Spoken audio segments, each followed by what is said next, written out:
pour un son.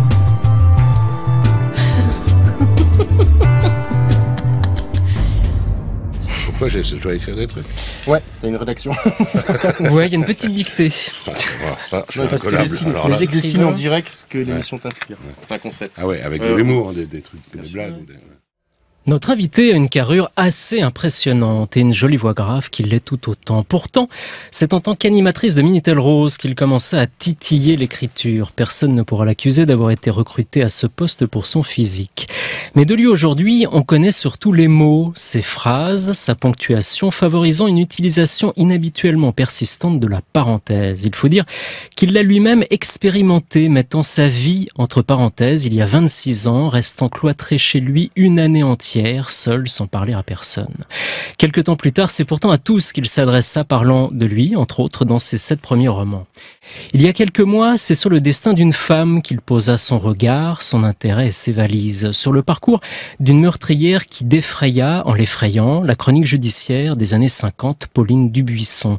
Je parlais d'un essai biographique pour votre dernier livre. On peut pas l'appeler simplement une biographie, c'est différent. Personnellement, moi, tout me va. Le problème, c'est que dans tous les noms qu'on trouve, en France, en ce moment, c'est exofiction qui emporte la palme. En number one. Mais moi, ce qui me gêne là-dedans, c'est fiction. En tout cas, par rapport à mon livre, où il n'y a pas un gramme de fiction, j'ai essayé de le construire de manière romanesque, dans la narration, dans la construction, mais je me suis fixé comme contrainte de départ, pour celui-ci en tout cas, de ne dire que la vérité, toute la vérité, rien que la vérité, parce que Pauline Dubuisson a assez, à mon avis, eu à faire face à des interprétations, des décalages, des mensonges. Donc moi, je m'en tiens à la vérité pour sa vie et pour la mienne, que j'entremêle un peu. Alors, et bon, écrire, c'est ce qui me plaît, mais je crois que si on me mettait un revolver sur la tempe et qu'on me disait « fais autre chose », j'ai découvert, avec mes recherches sur Pauline Dubuisson, que je me serais bien installé dans un métier d'archive, quoi, d'archiviste. J'ai discuté avec une femme qui est responsable des archives policiers de la PJ de Paris, au ministère de l'Intérieur. Et je lui disais, je vous envie un peu. Elle m'a dit, je comprends que vous m'enviez. J'arrive tous les matins au bureau, je pioche au hasard parmi les milliers et les milliers de dossiers que nous gardons, que nous stockons. Et c'est comme si je lisais un roman inédit et passionnant tous les matins. Philippe Janedada, on vient d'enregistrer l'émission Pour un oui, pour un son. Comment ça s'est passé pour vous? C'était un bonheur, c'était un plaisir. C'est rare de pouvoir, non seulement de pouvoir parler de son livre ou de son écriture pendant 1 heure sur une grande station, et puis il y avait plein de sons qui m'ont ému ou fait rigoler. Non, c'était vraiment 1 heure de plaisir, et c'est pas tous les jours.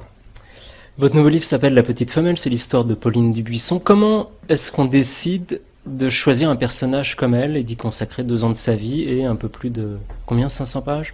700 pages. C'est par hasard, en fait. Par hasard et pour de mauvaises raisons. Après mon livre précédent, je savais pas quoi écrire. J'ouvrais les oreilles et les yeux.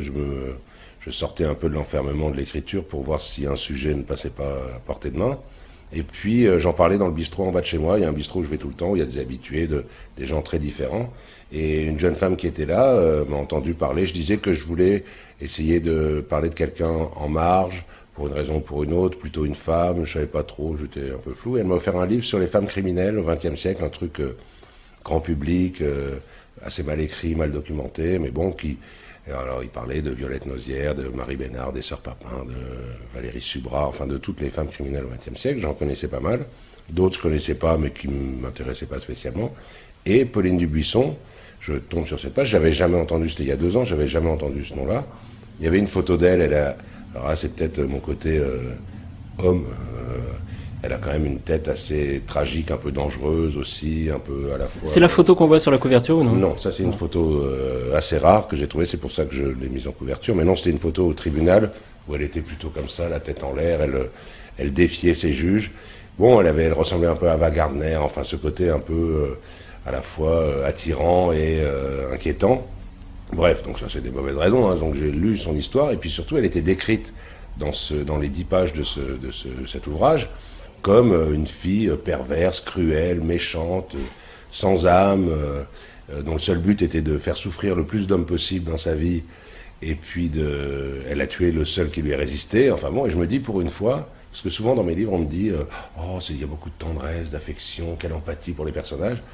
Alors c'est sans doute vrai, mais parfois c'est énervant. Donc j'ai dit là, je vais écrire un truc, mais noir, lugubre, sur une fille atroce, perverse, acide. Et donc j'étais content d'avoir trouvé un sujet noir, vraiment. Et puis je commence à creuser, à me renseigner. Et en fait, plus je me suis renseigné, plus je me suis approché de ce qu'elle était, plus je me suis rendu compte que tout ce qu'on avait écrit sur elle était faux, quoi. C'est-à-dire qu'on lui avait mis un costume. C'est comme si vous, là, vous apparaissez dans un costume de Barbapapa ou de Casimir, c'est pas vraiment vous. Et elle, en fait, au fur et à mesure de mes recherches, j'enlevais des parties de son costume, j'enlevais les cheveux, bon. Et je me suis rendu compte que c'était une fille absolument normale. Je dis pas que c'est une fille formidable, c'était une fille normale qui a juste essayé de suivre ce qu'elle avait envie de faire. Et comme on ne voulait pas de ça, on lui a mis comme des peaux de bêtes, comme les sorcières, j'imagine, on leur mettait des peaux de bêtes et des cornes ou je sais pas quoi. Et ben voilà, je suis retombé dans mes trucs d'empathie et d'affection. Mais donc au début, je voulais écrire ce livre pour le contraire, vraiment, sincèrement, le contraire de ce qu'il est finalement. C'est une biographie de Pauline Dubuisson, il y a un aspect polar forcément, mais il y a aussi une dimension presque de manifeste féministe. Ouais, alors ça c'est venu, je me suis pas dit je vais écrire un livre féministe, hein, j'aime beaucoup les femmes, hein, mais les hommes aussi, j'aime tout le monde, a priori. Mais simplement, c'est en l'écrivant que je me suis rendu compte, évidemment, et ça, un enfant de 5 ans s'en rendrait compte que si elle a eu tant de problèmes, c'est parce que c'était une fille. C'est pas vraiment parce que c'était une fille, mais c'est parce que c'était une fille intelligente, à la fois belle et intelligente, et puis qui savait ce qu'elle voulait. Et en avance sur son temps. En avance sur son temps, on lui a pas pardonné. Et puis surtout, plus je cherchais, plus je me suis rendu compte qu'elle n'était pas la seule. C'est-à-dire qu'à cette époque-là, au début des années 50, dans cette période que je connaissais pas bien, mais que finalement que je trouve vraiment très intéressante, qui est l'après-guerre, c'est vraiment une période charnière, et il y a eu plein de femmes comme elle qui, plus ou moins consciemment, ont essayé de se libérer de cette oppression masculine et ancestrale. Et toutes ces femmes se sont retrouvées mises entre quatre murs, isolées de la société à Haguenau. Elles ont presque toutes pris des travaux forcés à perpétuité.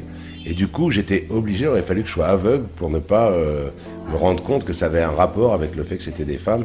Et donc, je ne sais pas si on peut... Si dire que le fait que des femmes soient écrasées, muselées et mises en cuisine ou en prison, c'est féministe, on trouvait que c'est injuste de se comporter comme ça, oui, le livre est féministe.